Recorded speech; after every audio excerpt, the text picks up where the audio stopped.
The decision to buy or lease a car may not seem like one of the more major financial decisions you'll have to make in your lifetime.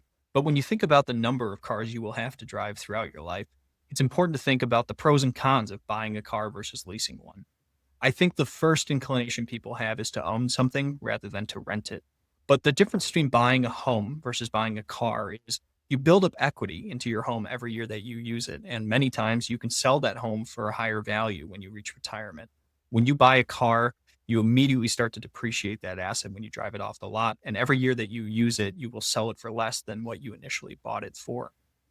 I think another thing that comes along with buying a car is once warranty and maintenance insurance wears off on the car, you will be responsible for any repairs that need to be paid for on that car.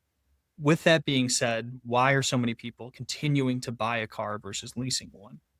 I think the biggest consideration is that there's no set expiration you get when you buy a car and use it.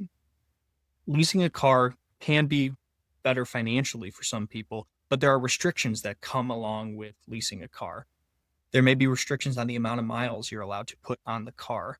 And even though you may lock in a price for leasing a vehicle, usually there's only a few years on that lease term. And so there's some uncertainty when you think about locking in a lease price now versus the lease price you will get 3 to 4 years from now.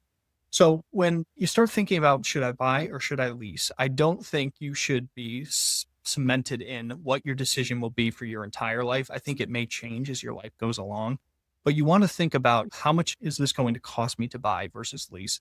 And secondarily, am I comfortable with the restrictions that may be placed on me if I lease a car?